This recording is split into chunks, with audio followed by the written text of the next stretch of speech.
In the previous video, we talked about the organization and equipment of German-trained Chinese infantry divisions. I decided to create a part 2 that looked at how they fared in combat against Japanese forces and the reasons for their failure to halt the Japanese advance. After the Marco Polo Bridge incident in July, Shanghai was still relatively peaceful.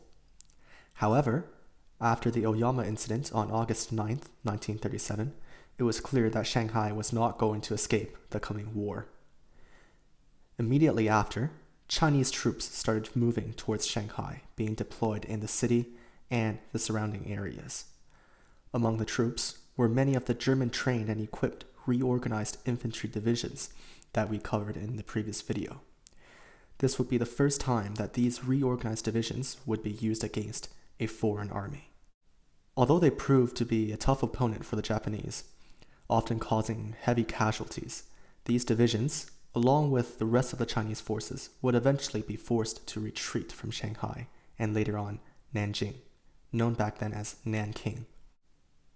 These defeats would cripple most of these reorganized divisions and would result in the loss of many of their advanced weapons and equipment. This video serves to briefly explain some of the possible reasons for their defeat. Please be aware that this is not a comprehensive list and will only touch on some of the reasons. I will not be talking about the role that the Air Force or the Navy played in this video. Furthermore, although I tried to include as many historical facts as possible to support my reasoning, some of the points stated here are based on my own opinion. As such, counter-arguments are more than welcome in the comments. One important factor for the defeat of the Chinese reorganized divisions was their smaller size and often inferior firepower compared to Japanese divisions. A standard Chinese reorganized division consists of around 14,000 men on a good day, while a Japanese division at the time could easily reach over 20,000 men. In terms of firepower, one point to look at is the low numbers of ranged and indirect fire weapons available to Chinese divisions. To be fair, the Chinese did have access to a few weapons that were far superior to anything the Japanese had, namely the German 15-centimeter heavy field howitzers. However, their numbers were extremely limited, with only a few dozen of these 15-centimeter howitzers being imported in total, and all of them being given to specialized units and not to the standard reorganized infantry divisions. Furthermore, most, if not all, of their ammunition had also been imported from Germany, meaning that oftentimes a unit equipped with these howitzers had to deal with the problem of extremely limited number of shells that were at their disposal. Therefore, it is very possible that these guns were often not able to play a crucial role on the battlefield. The two Type 20 mortars from the Machine Gun and Mortar Company provides the battalion with indirect fire and limited anti-armor capabilities. As this company is under the direct command of the battalion commander, it can be assumed that any unit below a battalion level lacks effective anti-armor weapons. When faced with enemy armor, without the support of mortars, a soldier may have only his grenades to rely upon. For comparison, indirect fire weapons were available to Japanese troops at the lowest organizational level.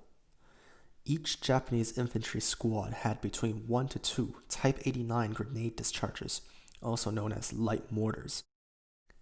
This could be enough to deal with many of the light armored vehicles of the 1930s.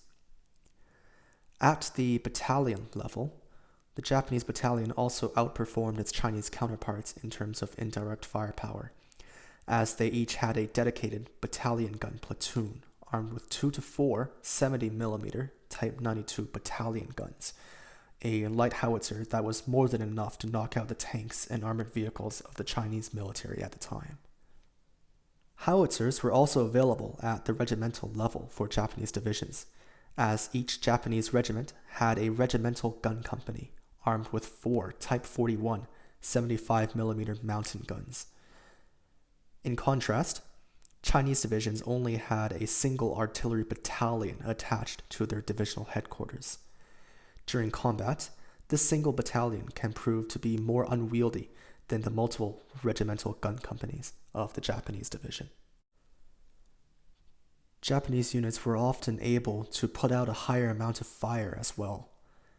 The Japanese had a machine gun company with 12 Type 92 heavy machine guns attached to each of their infantry battalions. In contrast, the Chinese machine gun and mortar company only had access to 6 Type 24 heavy machine guns. With these facts in mind, although Chinese troops from the reorganized divisions may have had better weapons, the numbers available were often much lower compared to the Japanese. Furthermore, as many of these units hadn't completed their reorganization process, it was quite possible that the actual numbers available to these troops were even lower. Another important reason was their reliance on foreign-made weapons and training. This meant that replacements often lacked the advanced training and equipment that were available for the original soldiers. The original men from the reorganized divisions had received excellent training and equipment. They were among the lucky ones, as most troops of the Chinese armies did not have this opportunity. However, it was inevitable that these well-trained soldiers will be wounded or killed in battle and would have to be replaced. Oftentimes, these replacements would not have the same level of training. Since the training of new units had stopped after fighting broke out, there was only a limited number of troops that had received this advanced training, and they were essentially irreplaceable. As a result, the fighting strength of a unit may decrease over time as these irreplaceable soldiers are killed and wounded. Furthermore, as many of the equipment had been imported from foreign countries such as Germany, they too were irreplaceable once the importations had stopped. Against the advice of German advisors such as von Falkenhausen, Chiang Kai-shek had deployed most of these reorganized divisions at Shanghai and Nanjing, and during these battles, units were often ordered to defend a position to the death, leading to even higher casualty rates. Some would argue that this tactic was extremely wasteful. A very good example of this would be the defense of Sihang warehouse in Shanghai. During the retreat of the Chinese forces from Shanghai, Chiang Kai-shek had originally planned for the entire 88th Division to stay behind and cover the retreat of other units. If you remember from the previous video, the 88th Division was one of the few units that were German trained and equipped and had more or less completed their reorganization process.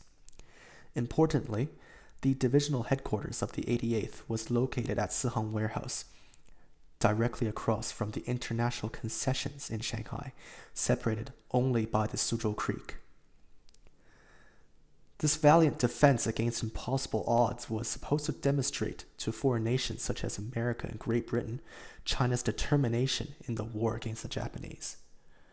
All this was done in the hope of receiving recognition and foreign aid, and for this they were prepared to sacrifice an entire division.